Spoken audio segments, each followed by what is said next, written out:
Chartimus Prime, Chartimus Prime, 3D comics, toys are hella sick, hella whacking it, taking bad hits, taking bad shits, Chartimus, subscribe, good doggy. Hey, what's up you guys, Chartimus Prime here, doing another Throwback Thursday action figure review redo on the Marvel Legends Legendary Riders Wave Hulkbuster from Toy Biz. I got this guy a while ago. You're looking at an image I found online of the figure mint in package. Just a little fun fact though, the first time I actually reviewed this figure was the very first time I ever used the Chartimus Prime theme song, and I got an age restriction on there because during the Hella Whackin' It section I had two lesbian Asian chicks on top of each other, so yeah, that was a no-no. Then here's the back of the packaging. If you want to read the read-up, go ahead and pause it now. And then here's the other figures from the wave. Alright, let's get to it and crack this thing open. And here's Hulkbuster out of the packaging. The gem of the Legendary Riders wave, which I think is probably the weakest wave from Toy Biz. What a disappointment. We had the Apocalypse Build-A-Figure wave, and then we got Legendary Riders right after. Okay, I should let it go. It was a long time ago. But this guy, just looking at it all by itself, is an awesome piece. Tons of great paint detail on this, really cool sculpting on it, really good articulation, and you get some cool functions with the whole headpiece and all that stuff too. And he does come with one accessory, which is a freaking glider, man. What the hell is up with that? I don't know, I just thought it was funny. I don't have any comics with a Hulkbuster in it, so I shouldn't really judge or anything, but I'm sure he used this in the comics. I like how it has these stands right here on the side so you could put it on the ground and it's all nice and level. You get some pegs sticking out to go into the bottom of Hulkbuster's feet. You can see it kind of has this marbleized kind of look to it right here with this beige gold colored plastic.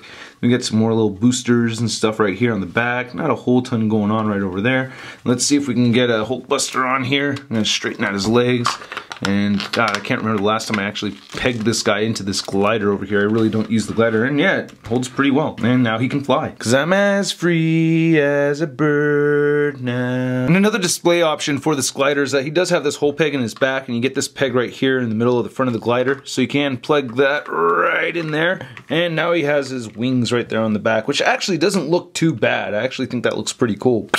Now one of the coolest parts of this figure for me is this whole head sculpt piece. Now the plastic on this figure is mostly a very reflective red plastic, so you can see the reflection from my lamps all over the place right here, which isn't really a bummer or anything, you know. It's supposed to be armor, it's supposed to be kind of shiny, so why not? But I really like how the gold paint apps came out. I really love how they put these black lines right here and all these creases. It really makes the figure pop. So here's the little function I'm telling you about. You can just lift this up and boom, you get a Latino Tony Stark. But I really love the details inside here. This is just so cool to me. I love that you can see the little red metallic pieces. It's got that glossy kind of look.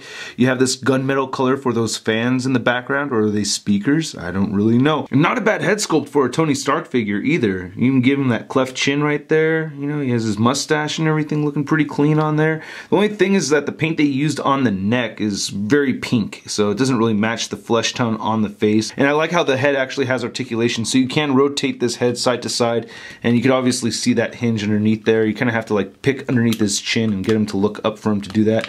And he can't really look down so much. When you close this up, there's a tab here and over here that go into these little ports, so it just holds securely. So I really like that a lot. I think the gold looks really good on this. I like these little sculpted lines right there in the middle of the arc reactor section.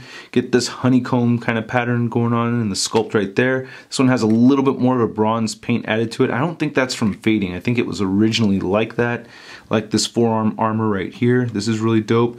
Like all the details right here on the hands. Kinda wish we had double jointed fingers, but oh well. I really like the gold plastic on this too. It holds up pretty well. Moving the joints around and everything, it can be a little scary. You definitely want to use two hands. But again, I've had this figure for a while and it's held up very nicely. The paint's kind of washy around here, you know, on the feet, but really, it's not too bad. You can see the peg holes right there. No sculpting or anything at the bottom of the feet. Then looking at the back of the figure, you can see they've kept up with the black paint right there and those creases. And you get some little bolts right there on each side, which is really cool. We get the Hulkbuster butt crack right there. So I already went over the head articulation. This guy does have these shoulder pads that can move up and down just a little bit so they don't hinder any shoulder articulation, which can move outward that much, and you can get the shoulders moving forward. They don't move down all the way. He's got these pieces right over here that kind of block that. He has a bicep swivel. He does have elbows that could rotate, or bend in, I mean, at 90 degrees, which is really good.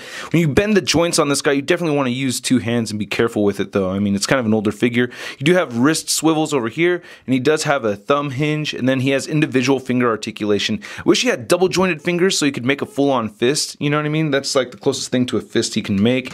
He does have a diaphragm joint over here that can rotate side to side. You do get some diaphragm pivot, and he can crunch forward and back only a little bit. He does have a waist swivel. He has these great ball joints that move outward that much. You can get him to kick forward a little bit. He has an upper thigh swivel. He does have double jointed knees that move in very much, but damn it, I don't want to push it. There we go. Okay, so it looks like he has a big old gold diamond or something right there on his kneecap.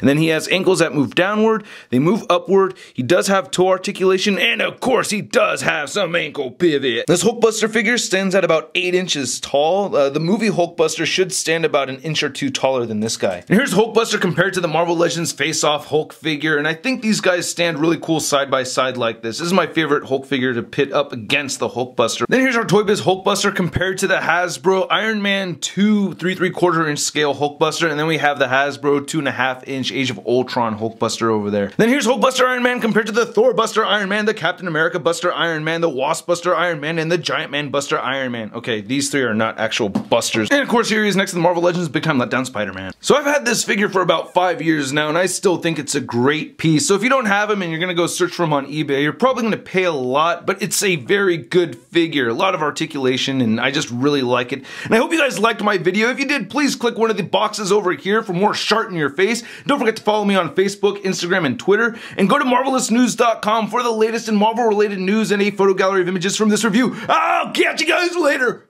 Peace.